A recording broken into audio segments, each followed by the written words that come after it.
वनों की रक्षा करने की बहुत बड़ी एक जिम्मेदारी है और बड़ी संख्या में उपस्थित खडिया पंचायत और आसपास के गांव से आए हुए हमारे बड़े बुजुर्ग, हमारी माताएं बहनें, युवा साथी, प्यारे बच्चों,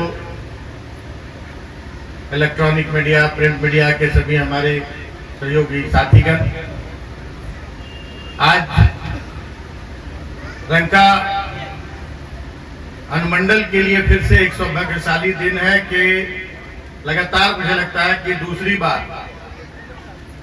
रंका अनुमंडल का चयन किया गया है वन महोत्सव मनाने के लिए रंका दक्षिणी वन प्रमंडल के द्वारा।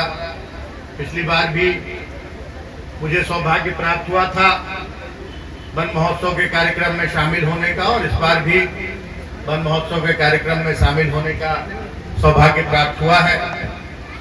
जैसा कि अभी अपने स्वागत भाषण में शशि जी ने बताया कि मैं भी इसी परिवार से, वन परिवार से ही हूँ।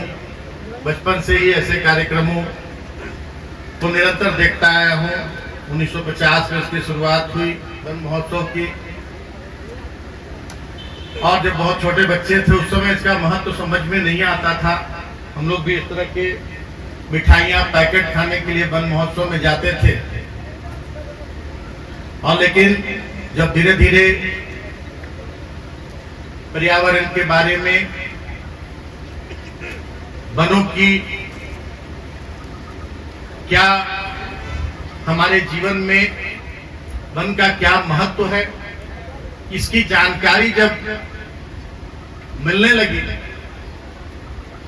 तो आज ये जो कार्यक्रम किया गया वन महोत्सव का, सिर्फ इसके माध्यम से ही नहीं, निरंतर जब भी मौका हमें मिलता हमारी कोशिश रहती है कि हम पौधे लगाएं, वृक्ष लगाएं।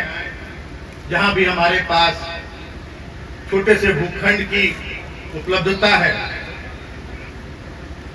हम गांव से लेकर अपने निवास स्थान से लेकर, चाहे हमारा सरकारी निवास हो, चाहे हमारा अपना घर हो, सभी जगह आप कभी भी आकर देख सकते हैं कि चारों ओर हमारे घर के आसपास आपको हमारे चार दीवारी के अंदर, बाहर आपको पेड़ पौधे दिखाई देंगे। और सिर्फ सरकार के सोच लेने से, सरकार के चाह लेने से, विभाग के पदाधिकारियों, कर्मचारियों की पहल से आज जो स्थिति हमारे देश में, हमारे राज्य में और खास करके गढ़वा में जो स्थिति बनी है, ये सिर्फ सरकार की इच्छा शक्ति से और कर्मचारियों, पदाधिकारियों की कार्य कुशलता से पूरी नहीं हो सकती। जब तक एक एक व्यक्ति जागरूक नहीं होगा, हम सभी लोगों को वन के महत्व को समझना होगा। और नहीं तो ये जो बच्चे यहाँ बैठे हुए हैं दूसरी पंक्ति में, तीसरी पंक्ति में, अभी कोरोना का समय देखे थे आप लोग, क्या स्थिति हुई थी। ऑक्सीजन के लिए चारों ओर हाहाकार था। ऑक्सीजन हमें कहां से मिलता है? ऑक्सीजन हमें इन्हीं पेड़ पौधों से मिलता है, और ऑक्सीजन के बिना हम जीवन की कल्पना नहीं कर सकते। एक मिनट भी अगर कोई सांस बंद कर ले, बहुत स्वस्थ होंगे वो लोग, एक आध मिनट सांस बंद कर पाएंगे, 1.5 मिनट कर पाएंगे। तो 1 मिनट आपको ऑक्सीजन नहीं मिलता है तो हम लोग बेचैन हो जाते हैं। और जब ये पेड़ पौधे हमारे बीच नहीं रहेंगे, पेड़ पौधे हमारे जीवनदायी हैं, इनके बिना हम तड़प तड़प कर मर जाएंगे अगर इन पेड़ पौधों को हम अपना भगवान नहीं समझे। आज हमारे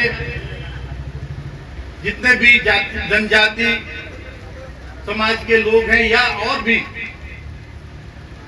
आज तरह तरह की पूजा होती है पेड़ पौधों की, तो ये हमारे पूर्वजों ने इसको अध्यात्म से जोड़कर हमारे पूर्वज आज से बहुत ज्यादा समझदार थे।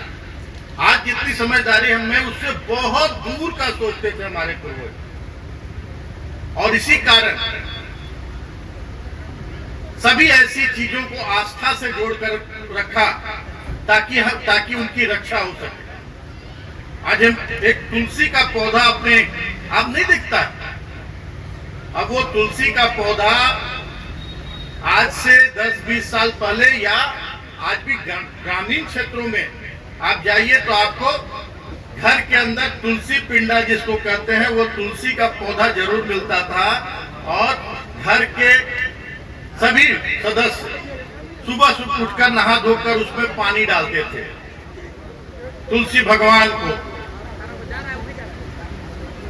और ये शायद सभी लोगों को पता नहीं है कि तुलसी का पौधा एक ऐसा पौधा होता है जिसका जड़ से लेकर और उसका फल तक बहुत तरह की बीमारियों में, हर तरह की बीमारियों में काम आता है। सर्दी, खांसी, जुकाम, बुखार, हर तरह की बीमारियों में उसका पत्ता, फल, जड़, तना सारा कुछ काम में आता है। तो पहले हमारे पूर्वज लगा कर रखते थे तुलसी की। कहीं कोई बीमारी हुई, किसी तरह का बच्चों की तबीयत खराब हुई, किसी की तबीयत खराब हुई, तो उसका पत्ता, फल से जो भी जिस तरह का उपचार करना है उसका उपचार होता था। इसलिए हर घर में तुलसी होती है। और आज शायद आप लोगों को ये भी पता नहीं होगा कि जितनी भी दवाइयां बनती हैं, हर तरह की दवाइयों में वनस्पति का उपयोग होता है, पेड़ पौधों का उपयोग होता है। अगर पेड़ पौधे नहीं रहे तो हमारे लिए दवाइयां भी नहीं बन पाएगी। पेड़ पौधे नहीं रहे तो हमारा खेत खलिहान बंजर हो जाएगा, सूख जाएगा, कभी कोई खेती नहीं हो पाएगी, ऑक्सीजन मिलना मुश्किल हो जाएगा। इसलिए सभी लोगों को सिर्फ कि हम गए इस कार्यक्रम में बुलाया गया, हमारे यहाँ वनरक्षी साथी यहाँ पर हैं जिनके जिम्मे बहुत बड़ी एक जिम्मेदारी है इनके कंधों पे कि वृक्ष तो हम लगा देते हैं लेकिन उसकी रक्षा करना।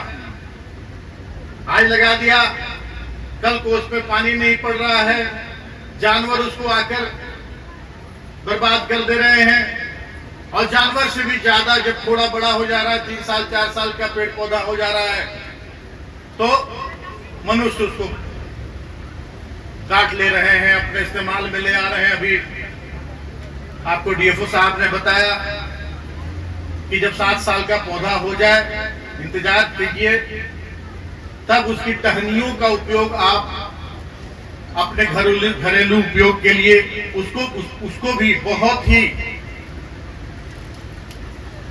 तरीके से जहां तहां से काट देना वो भी सही नहीं है। और दूसरे लोग अगर ऐसा आचरण करते हैं, दूसरे लोग अगर पेड़ पौधों के साथ अन्याय करते हैं, तो उनको भी रोकना है, उनको भी समझाना है कि आप अपने साथ तो खिलवाड़ कर रहे हो, अपने बाल बच्चों के साथ, आने वाली पीढ़ी के साथ आप खिलवाड़ कर रहे हो। आज रंका में मैं पूछना चाहूंगा, यहाँ बहुत सारे जनप्रतिनिधि बैठे हुए हैं, रंका पंचायत में कितने फीट में पानी मिलता है? कितने फीट? फिर भी कितना फीट? 200-250। गढ़वा चले जाइए 500, और चेटे चले जाइए तो 100 फीट में पानी मिल जाएगा। अंतर क्या है? चेटे में भी वही जमीन है, रंका में भी वही जमीन है, गढ़वा में भी वही जमीन है।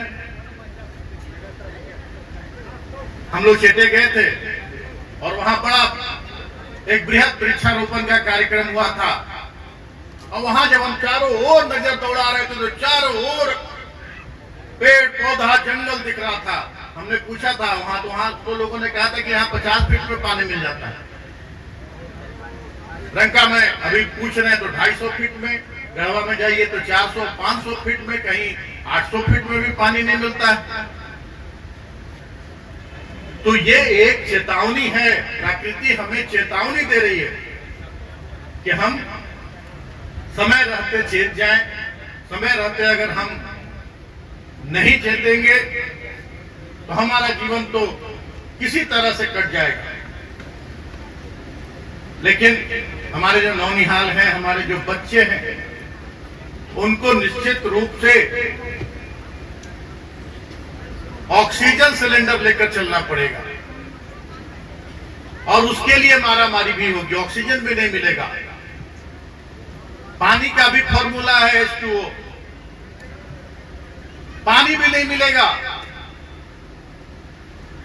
क्या स्थिति होगी सोच सकते हैं। और यह सच्चाई है, पूरी तरह से सच्चाई है।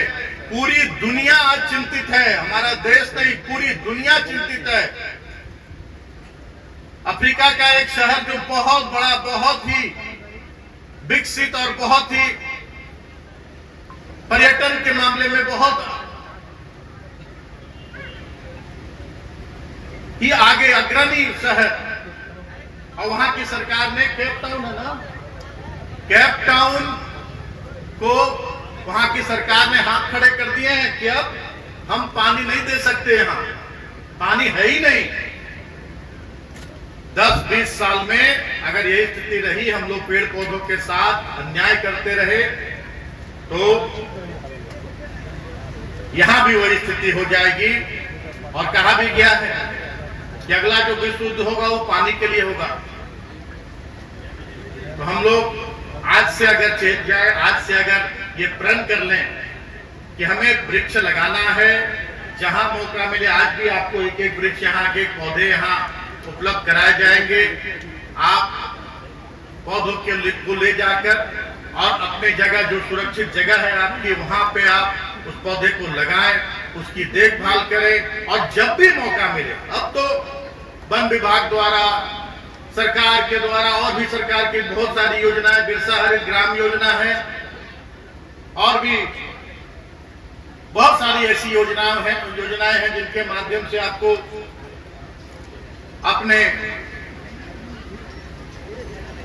रैयती जमीन पर आपको फलदार वृक्ष, इमारती वृक्ष लगाने के लिए प्रेरित किया जाता है। मुफ्त में आपको पौधे उपलब्ध कराए जाते हैं, उनकी देखभाल भी करने की व्यवस्था सरकार ने कर रखी है। आपको भी देखभाल करना है, सरकार भी आपको सहायता करती है, आपको 1 रुपया नहीं देना पड़ेगा।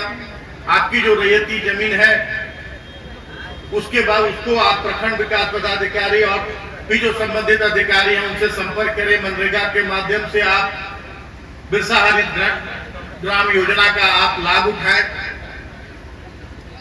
आपको तो लाभ मिलेगा ही, जब वृक्ष बड़े हो जाएंगे तो उसमें फल निकलेगा, फल मिलेगा, उससे इमारती लकड़ियां आपको प्राप्त होगी, जिससे आपका आर्थिक स्थिति आपकी अच्छी हो सकती है और साथ साथ पर्यावरण की रक्षा भी होगी।